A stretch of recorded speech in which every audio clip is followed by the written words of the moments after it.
on n'a jamais vu Dieu. Et on se dit, mais waouh, que Dieu puisse dire quelque chose Ça, comme ça d'un homme. Ça, c'est un rêve. Ce qui est bien avec Dieu, c'est qu'il ne nous demande pas d'inventer la foi et de se mettre à croire des choses extraordinaires, non. Ça commence... Sans la foi, on ne peut pas être agréable à Dieu.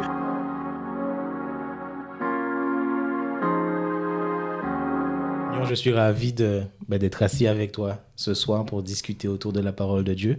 Ça fait longtemps que j'ai envie de prendre ce temps vraiment de discuter autour d'un thème que Dieu nous transmet. Et aujourd'hui, on va parler de la grandeur selon Dieu. Et on peut se demander pourquoi c'est un sujet important, mais on sait qu'on a tous besoin de sens dans la vie. Si on n'a pas de sens, si on n'a pas de direction, on se sent vraiment perdu. Et on cherche tous à accomplir quelque chose qui ait du sens pour nous. Et lorsqu'on fait quelque chose, autant essayer de le faire au maximum de nos capacités. Donc on va viser ce qui est grand, ce qui est excellent. Et lorsqu'on regarde la perception humaine de ce qui est excellent, qu'est-ce que tu vois, toi? Écoute, aujourd'hui, sans se cacher, ce qui est excellent, ce qui est grand pour tout le monde, c'est d'être célèbre. Avoir des followers, avoir de la visibilité, être connu. C'est vraiment à ça que les gens aujourd'hui, ils misent plus. Mais encore une fois, la grandeur, comme tu l'as dit, selon Dieu, c'est tout autre chose. Et je pense on en parlera en long et en large. Mais selon le monde aujourd'hui, c'est beaucoup plus être célèbre, être connu, avoir des compétences, savoir faire des choses, être numéro 1 dans tel ou tel domaine.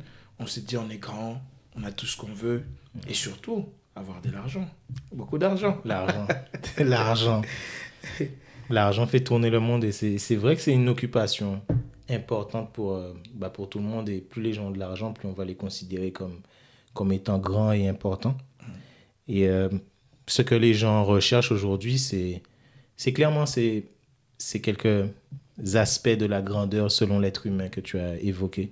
On regarde les stars, ce qu'elles ont et ce que les gens veulent, c'est la célébrité, surtout ça. Les moyens, les capacités de bouger, d'aller en vacances là où on veut, de faire ce qu'on veut, d'acheter ce qu'on veut, les voitures qu'on veut. J'ai oublié de dire autre chose. Être célèbre aujourd'hui, c'est être influenceur. C'est vrai. Mais influencer dans quoi? Encore une fois, ça laisse à désirer parce que quand nous voyons ce que ces gens-là influencent, souvent ça ne va pas dans la bonne direction. C'est toujours dans la dérive. Et ces dérives-là, justement, ce sont des instruments que Satan utilise pour perdre énormément de gens. C'est vrai que les hommes de nature, on aime ce qui paraît, on aime voir ce qui apparaît, mais derrière ça, il y a énormément de choses qui sont cachées, qui ne sont pas bonnes. Il y a beaucoup qui font des choses qui parfois ne sont pas bonnes. Et dans la majorité des cas, à moins de connaître Dieu, ça les amène à beaucoup de dérives. Et encore plus grave, beaucoup de gens qui suivent ces gens-là aussi, ça les amène à beaucoup de dérives, énormément. C'est vrai. Et en même temps, on a tous une influence. On influence tous nos amis, notre famille. Et avoir de l'influence en soi, c'est pas une mauvaise chose, mais qu'est-ce qu'on fait avec cette influence-là? Quel est le but derrière? C'est peut-être un peu plus ce à quoi on devrait réfléchir. Et lorsqu'on ouvre la Bible pour considérer, pour voir ce que Dieu considère comme étant excellent, comme étant grand, une des choses sur lesquelles on peut tomber, c'est ce verset dans Ésaïe 55, où Dieu dit que nos pensées ne sont pas celles de Dieu. Notre façon de voir les choses, notre façon de juger ce qui est extraordinaire, ce qui est grand, c'est pas la même que Dieu. Et qu'est-ce que toi tu penses de ce verset? Comment est-ce qu'il peut... En parlant de ça, effectivement, je pense à ce qui s'est passé lorsque Samuel est allé dans la famille de David pour pouvoir choisir le roi. Donc, on voit très précisément ce que tu nous dis, c'est que ces versets s'expriment bien pour dire que les pensées des dieux ne sont pas ceux des hommes. David avait plusieurs frères aînés qui avaient, j'imagine, des muscles qui étaient forts, qui avaient des capacités pour diriger. En tant qu'homme, c'était suffisant parce que lorsque même Samuel va arriver, lui-même aussi, il va être pris par ça pour voir que voilà, les fils d'Isaïe étaient forts. Mais Dieu, lui, il voyait autre chose en David que l'homme ne voyait pas. Donc encore une fois, les pensées des dieux et ne sont pas les nôtres. C'est vrai. Et Dieu va très bien le démontrer, on le verra lorsque Samuel va demander à Dieu, mais attends, j'ai vu tout le monde, mais qu'est-ce qui se passe? Et lui, il dit, non, non, il n'est pas là, celui que moi j'ai choisi. Et les choix de Dieu nous paraissent parfois différents, parfois difficiles à appréhender, effectivement, c'est ce qui fait qu'il est Dieu. Mais dans le fond, ce sont toujours les meilleurs choix. Donc les pensées de Dieu sont meilleures que les nôtres, toujours. D'ailleurs, lorsqu'on regarde quand tu t'intéresses un peu à la politique, tu vois comment est-ce que les gens sont élus. C'est souvent en jouant sur ce qui attire les gens, ce qui intéresse les gens. Exactement. Et c'est pas tant en faisant un programme qui soit super carré, qui change vraiment la vie des gens, mais ils vont beaucoup jouer sur leur image, sur le fait de toucher, d'attirer les gens. Et comme tu dis, hein, Dieu regarde différemment de la façon dont nous, on regarde les choses. Et dans la Bible, on a plusieurs exemples de personnages qui sont grands. En tout cas, selon Dieu. Aussi selon les hommes, mais selon Dieu. Quel personnage te marque particulièrement dans la Bible? Oh, il y en a plusieurs. Il y en a plusieurs qui ont marqué vraiment la Bible. Mais moi, j'ai beaucoup aimé l'exemple de David, justement, j'en parlais tout à l'heure. Parce que David, c'est un homme qui n'est pas exempt des péchés. David a beaucoup péché dans sa vie. On a la Bible pour le savoir, pour la lire. Mais ce qui est important à savoir, c'est qu'à chaque fois qu'il péchait, il avait cette humilité-là, de savoir reconnaître d'abord son péché et demander pardon. Et c'est ce qui a fait que Dieu, dans sa grande bonté, dans sa miséricorde, non seulement lui pardonnait de ses péchés, mais il est parvenu à dire qu'il était l'homme selon son cœur. C'est à cause de cette caractéristique, David savait s'humilier. L'exemple le plus probant, c'est celui qu'il avait lorsqu'il a péché avec la femme de son soldat, dont il avait envoyé mourir même au front. Lorsque le prophète lui a révélé que cette personne, c'était lui, la Bible nous dit qu'il a porté le sac. Il a demandé pardon à Dieu, sincèrement. Vous voyez, si c'était quelqu'un d'autre, il y a des exemples dans la Bible où il y a des rois qui, on leur faisait des remarques par des prophètes, ils faisaient poursuivre même ces prophètes jusqu'à les faire arrêter. Mais David, il était particulier parce que non seulement il acceptait les reproches, mais aussi il avait un cœur sincère d'humilité et de pouvoir vraiment demander pardon à Dieu. Et je pense que c'est ce qui est important pour nous aujourd'hui, quelle que soit la position que nous avons. Je ne dirais pas que tout le monde aujourd'hui est roi, mais lui, il était le roi et pas n'importe quel roi. Le roi d'Israël, le peuple des dieux. C'est clair. Mais il s'est humilié, il a porté le sac, il a jeûné, il a dormi par terre. C'est quelque chose d'inconcevable aujourd'hui, mais lui, il l'a fait. Et ça démontre toute la grandeur qu'il avait par rapport même à Dieu, parce que Dieu ne l'a jamais abandonné. Et à chaque fois qu'il commettait quelque chose, il avait cette humilité-là, de pouvoir demander pardon et de s'humilier devant Dieu. C'est clair. Et il y a beaucoup de choses dans la vie de David qui nous montrent ce qu'on doit éviter. Puis il a trahi ses amis, il a commis des péchés que Dieu a en horreur. Et clairement, sur beaucoup d'aspects, c'est pas un exemple. Mais de notre côté, la façon dont il plaçait sa confiance en Dieu, c'est comme ça qu'il a pu faire toutes les grandes choses qu'il a fait. C'est comme ça qu'il a pu délivrer ses brebis des lions, des ours qui attaquaient ses brebis. C'est comme ça qu'il a pu délivrer Israël. Ça nous montre vraiment que dans sa vie, il y a des choses importantes pour nous. Et même quand il avait été choisi comme futur roi, quand il avait l'occasion de prendre la place de Saül, contrairement à ce que beaucoup de personnes auraient fait aujourd'hui, et il n'a pas cherché à prendre la place de Saül trop tôt. Et pourtant, on sait tous que Saül en voulait à sa vie. C'est clair. Mais il a eu l'occasion de régler son compte, mais il ne l'a pas fait, encore une fois. Donc, c'est là où je dis, c'est un personnage extraordinaire qui a marqué vraiment. On ne dit pas qu'il a eu aussi des périodes sombres dans sa vie, il y en a plusieurs. Mais cet attachement-là à Dieu, c'est quelque chose de quand même touchant. Et surtout, reconnaître ses torts. Vous savez, aujourd'hui, beaucoup de gens n'aiment pas reconnaître leurs torts, surtout lorsqu'ils ont une position élevée. Et là, comme déjà le monde aime encenser les gens, on pense que quelqu'un qui est extrêmement riche doit avoir raison. Et ça, c'est un problème. Ça, c'est un problème. Et je reviens pour dire la même chose. David, c'est un personnage extraordinaire parce qu'il était roi. Oui. Il avait tout à sa portée. Mais pourtant, quand il s'agissait de pouvoir descendre dans la poussière, il le faisait. Il ne regardait pas sa position de roi. Et je pense que c'est l'attitude que nous devons avoir en tant que chrétiens. Peu importe la position que nous avons devant Dieu, nous ne sommes rien. Yes. Je pense aussi à Moïse, qui est un autre personnage qui est impressionnant pour moi. Et clairement, on voit que c'est un homme qui était exceptionnel. C'est la personne que Dieu avait choisie pour diriger le peuple d'Israël, pour le délivrer, le diriger hors de l'Égypte. Et pendant plusieurs dizaines d'années, il était là à s'occuper d'eux. Et clairement, on voit que c'est quelqu'un qui était grand selon Dieu, parce que quand le peuple d'Israël offensait Moïse ou faisait du mal à Moïse, que ce soit à travers leurs murmures ou au travers de leurs actions, Dieu prenait le parti de Moïse. Quand Aaron et sa sœur Marie, ils ont mal parlé de Moïse, Dieu était en colère. On le lit dans la Bible. Donc clairement, Moïse a quelque chose de particulier à nous raconter. Qu'est-ce qui fait que Moïse est grand, selon toi? Non, c'est d'abord, Moïse avait une très forte patience. C'est une qualité qui, de nos jours, est rare à trouver. C'est clair. Même moi qui vous parle, c'est parfois difficile d'être patient devant des situations difficiles qui nous arrivent dans la vie. Mais on voit que Moïse, il avait cette patience-là. Imaginez, on nous dit dans la Bible qu'arrivé à un certain moment, Moïse, il n'y avait rien à manger, il n'y avait rien à boire pour le peuple. La Bible me dit que chacun pleurait devant sa tente. Imaginez, on dit que les enfants d'Israël, quand ils sont sortis d'Égypte plutôt, il y avait 600 000 hommes. Mais quand on ajoute les femmes, les enfants, on dépasse allègrement les millions de personnes. J'imagine. Et imaginez que toutes ces personnes pleuraient devant leur tente pour dire, mais qu'est-ce que tu nous as fait, Moïse? Qu'est-ce que tu nous as amené dans les déserts pour mourir?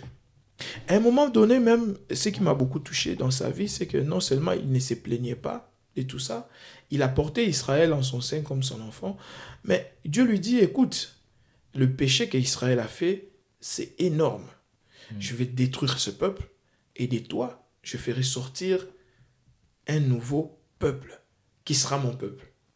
En tant qu'humain, avec tout ce qui se passait, on serait tenté de dire, mais oui, l'Éternel, c'est très bien ce que tu fais là. Comme ça, moi, je suis sauvé, c'est bon. Mais qu'est-ce que Moïse dit? Il dit, écoute, c'est ton peuple.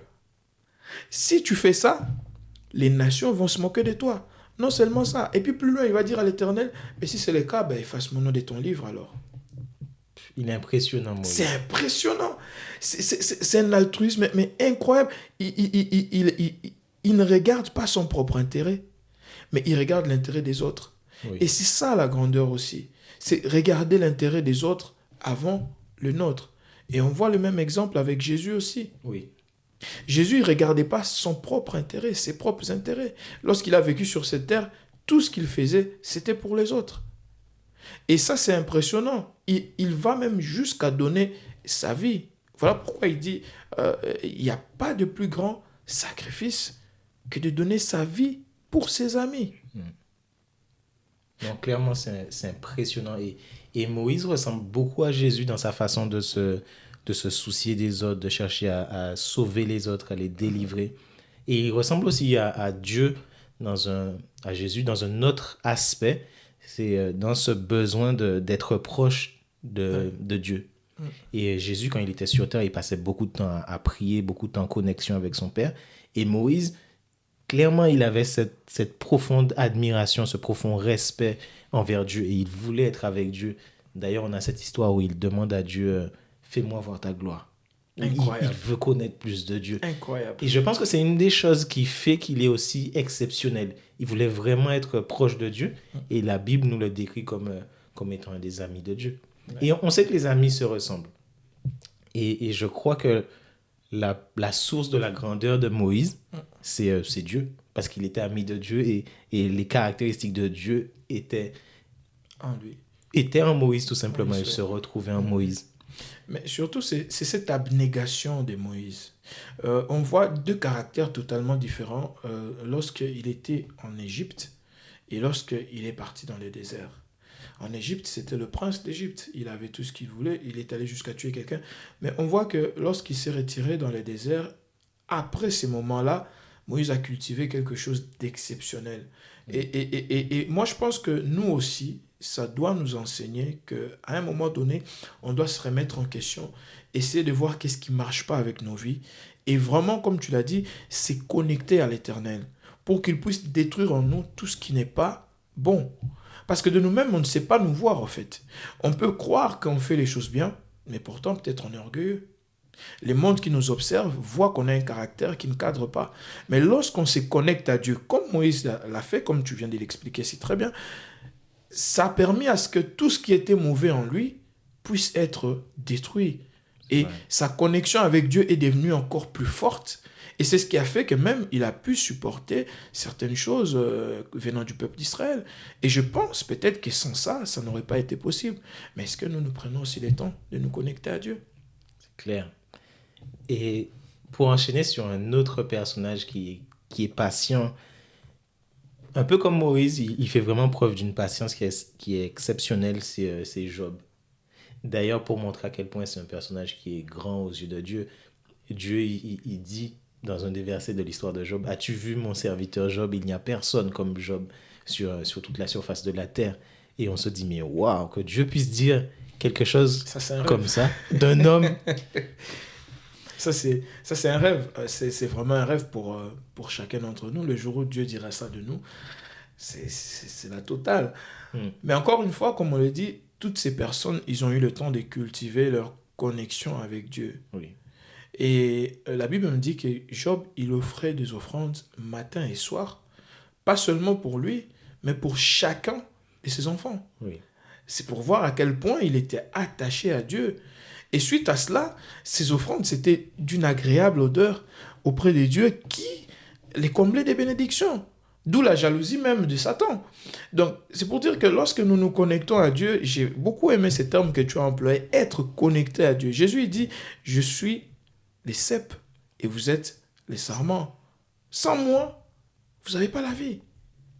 Quand on n'est pas connecté à Dieu, on n'a pas la vie. Mais quand on est connecté à Dieu, non seulement on a la vie, mais toutes les bénédictions qui viennent de Dieu nous sont transmises sans aucun effort.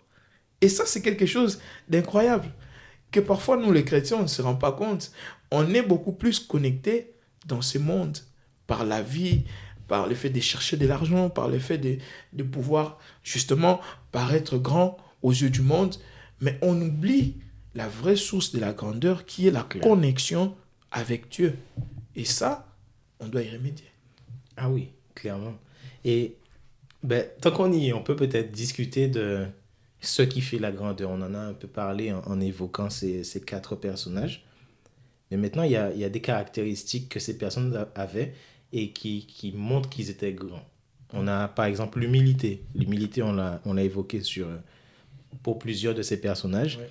Et dans Matthieu 23, le verset 11, on lit plutôt « Le plus grand parmi vous sera votre serviteur. Ouais. » Et tu te dis, ça sert à quoi de chercher à être grand si le plus grand il sera le plus serviteur? Et le verset 12 dit « Quiconque s'élèvera sera abaissé et quiconque s'abaissera sera élevé. » Et donc, on voit vraiment que l'humilité, c'est une caractéristique importante aux yeux de Dieu. Si on est humble, aux yeux de Dieu, ça fait qu'on est quelqu'un qui est grand. Mais dans la façon dont tu vois les choses, pourquoi est-ce que l'humilité fait qu'on devient grand? Qu'est-ce que l'humilité nous apporte? Écoute, déjà, l'humilité, c'est une caractéristique qui est très importante aux yeux de Dieu. Pourquoi? Parce que l'humilité nous pousse déjà à nous remettre en question. Quelqu'un qui est orgueilleux ne peut pas se remettre en question. Parce que pour lui, il a raison en tout. Et que c'est ses idées qui passent en premier. Mais quelqu'un qui cultive l'humilité, parce que l'humilité, on ne peut pas l'avoir de nature, ça s'acquiert. Enfin, qu'est-ce que je veux dire? On ne naît pas humble. On ne naît pas humble, voilà. C'est ce que je voulais dire. On cultive l'humilité au fur et à mesure. Je vous ai donné l'exemple de Moïse. Moïse qui était le prince d'Égypte, mais il a appris à devenir humble dans le désert. Et c'est ça qui fait que lorsque on se remet en question, on essaie de regarder notre vie, la façon dont on se comporte avec nos amis, avec notre famille, avec nos collègues, ça va nous pousser à faire une introspection et ça va nous pousser à prendre les bonnes décisions. Effectivement, si on est convaincu de cela, il y a des gens qui peuvent faire l'introspection et se dire non, je reste grand.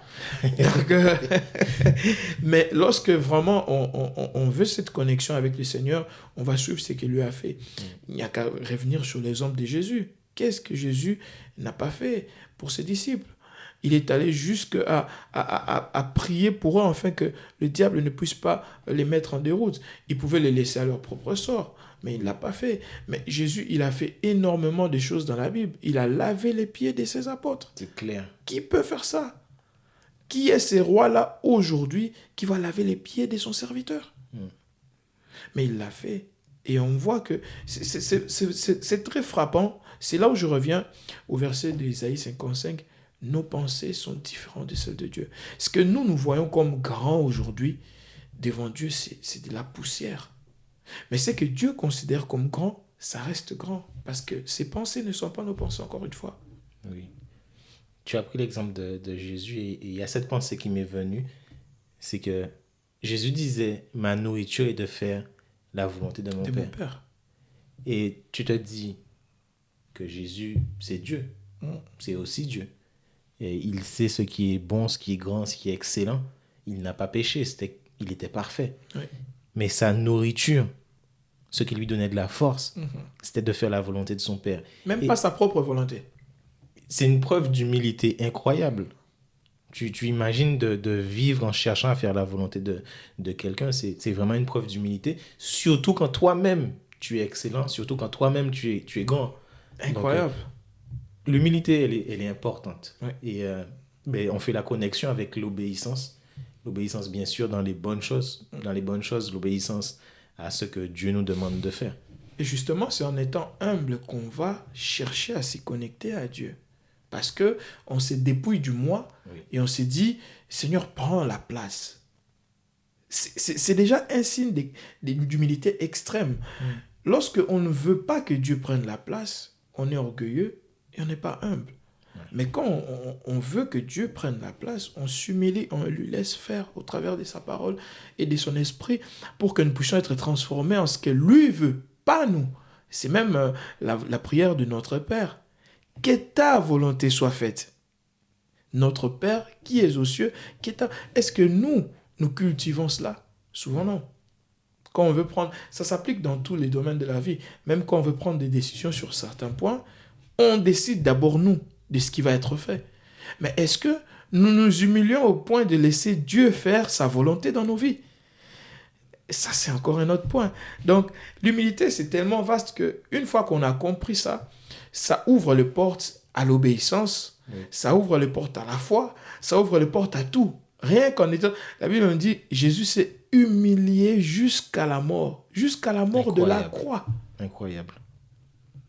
Et l'humilité, c'est quelque chose, si on ne l'a pas, on doit clairement vite chercher à acquérir cette chose-là. Oui.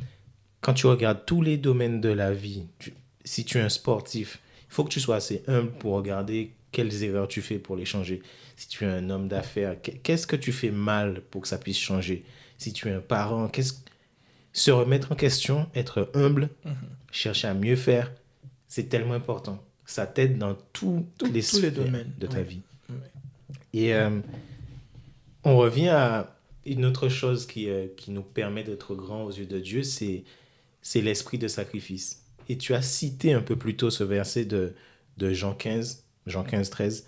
Il n'y a pas de plus grand amour que de donner sa vie pour ses amis. C'est Jésus qui a fait preuve du plus grand amour.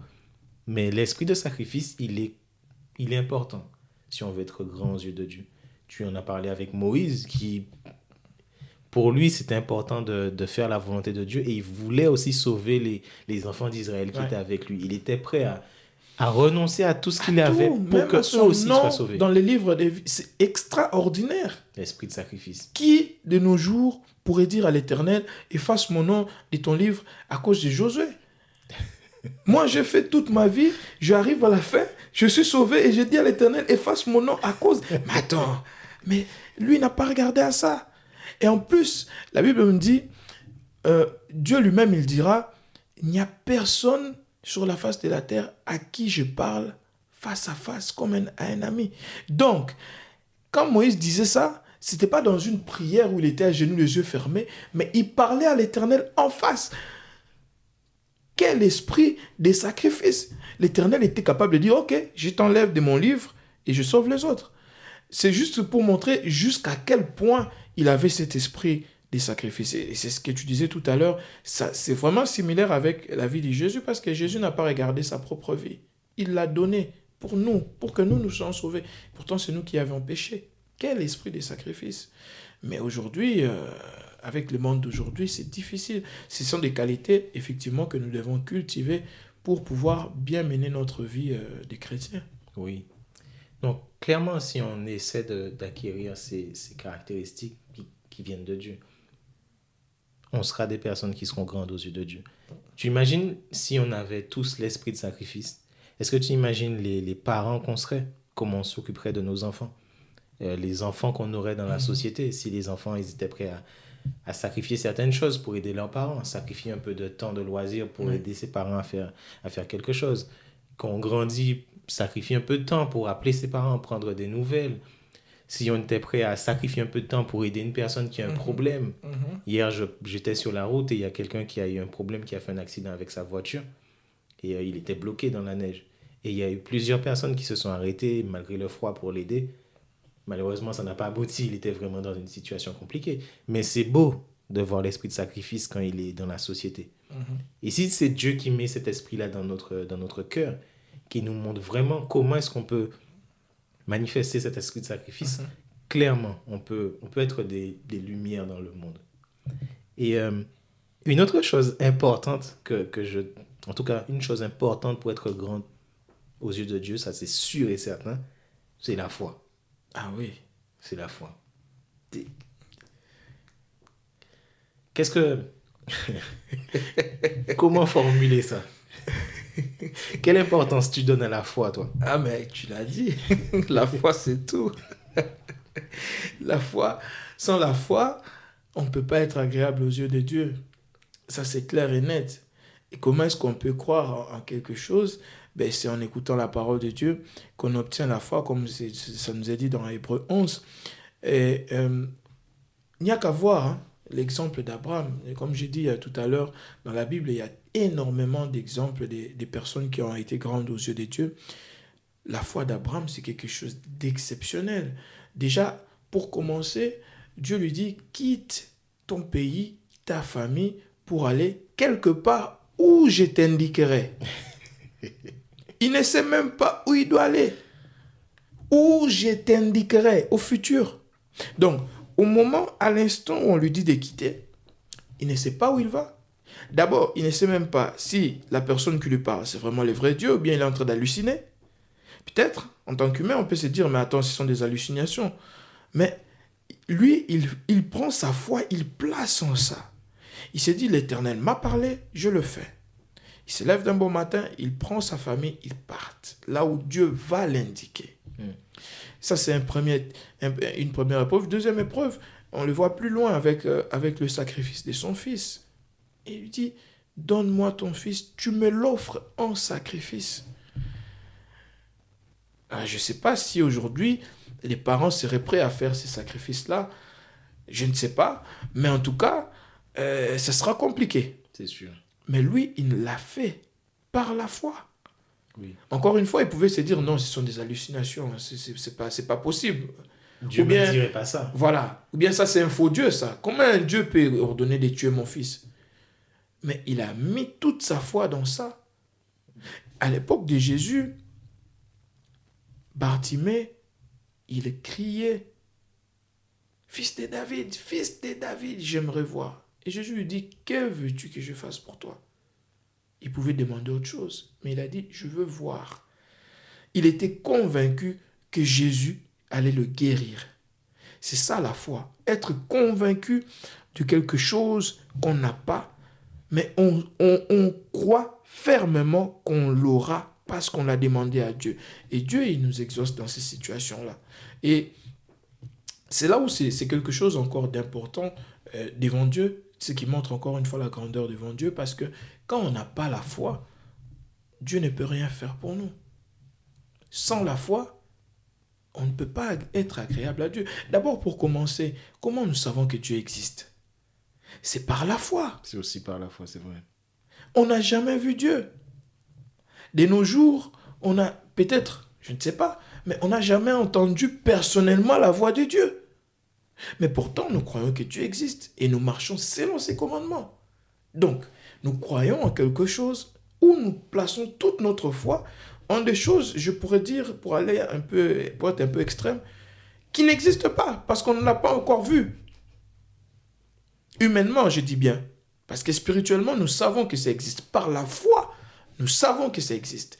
Mais humainement parlant, maintenant on peut te dire, montre-moi Dieu. Je veux le voir. Si vraiment il existe. Oui, donc clairement, la foi, c'est quelque chose qu'on doit acquérir. Et ce qui est bien avec Dieu, c'est qu'il ne nous demande pas d'inventer la foi et de se mettre à croire des choses extraordinaires. Non. Ça commence bien sûr avec des petites choses et on apprend petit à petit à faire confiance à Dieu jusqu'à ce que la foi elle devienne très grande. Très grande. Et on a cet exemple dans la Bible d'un soldat romain qui avait un serviteur qui était malade. Et il vient voir Jésus pour demander à Jésus de guérir ce serviteur. Et Jésus lui dit, ok, je viens avec toi. Avec toi, chez toi. Et lui dit, mais c'est pas la peine. T'as pas Dis besoin. seulement quelque chose et ça va se réaliser. Et la Bible nous dit que Jésus était étonné. Surpris lui-même. Parce qu'il n'avait pas vu une aussi grande foi en Israël. Donc c'est un exemple vraiment très fort de ce qu'est la foi. Il savait que la parole de Dieu a le pouvoir de se réaliser dans sa vie et Quelle dans notre foi vie. extraordinaire. Et manifester la foi, c'est croire que la parole de Dieu va se réaliser dans notre vie. Et compter sur cette parole pour qu'elle se réalise dans notre vie. Ouais. Et c'est comme ça qu'on peut développer notre foi. Lire la parole de Dieu, commencer à faire des petites expériences avec Dieu. Et clairement, manifestant cette foi que Dieu lui-même nous donne, on peut être agréable à Dieu. Et il y a un texte que je trouve extraordinaire et qui nous montre l'importance de la foi. Je le partage avec toi. Il est dans Jacques 1, le verset 17. Ouais. Il est écrit « Toute grâce excellente et tout don parfait descendent d'en haut, du Père des Lumières, chez lequel il n'y a ni changement, ni ombre de variation. » Et on voit par ce verset que la foi est importante. C'est la foi qui nous donne le moyen de saisir ce que Dieu nous donne. Toutes les choses excellentes, toutes les grâces, tous les dons qui sont parfaits, c'est Dieu qui les a et c'est en demandant à Dieu et en croyant qu'il va nous les donner, comme ce soldat, qu'on peut les avoir. Et donc si on n'a pas la foi, comment est-ce qu'on va faire pour avoir ces choses et pour demander à Dieu? Et clairement, si on veut être grand aux yeux de Dieu, il nous faut apprendre à demander à Dieu, à lui faire confiance, à faire une expérience avec lui. On le voit dans l'histoire d'Abraham, sa foi, elle a grandi. Hein? Sa foi, elle a grandi. Il y a eu des fois où il a eu peur, il a menti. Mais sa foi, elle a grandi. Dieu ne nous laisse pas tomber. On a toujours l'opportunité de grandir avec lui. Ouais. De devenir excellent. On le voit avec David. David, on n'en parle même pas. Il a fait tellement de choses bizarres que s'il ne croyait pas en Dieu, il aurait pu se dire c'est fini pour moi, c'est fini. Mais non, il croyait en Dieu.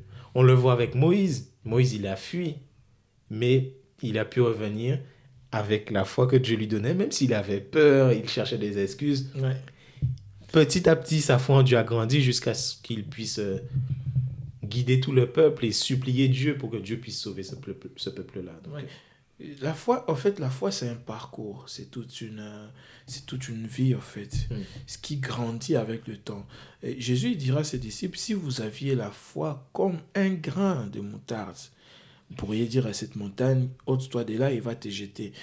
Et on voit qu'avec le temps, lorsque les disciples ont développé la foi, il suffisait qu'ils passent leur ombre, guérissaient des gens. oui. Parce qu'ils avaient atteint un stade où ils faisaient pleinement confiance en Dieu et Dieu, il exauçait leurs prières comme ça, parce qu'ils avaient cette foi-là. Mais le même Pierre, lorsque Jésus l'a appelé pour marcher sur l'eau, on connaît tous l'histoire, il a commencé à s'enfoncer parce que sa foi n'était pas forte.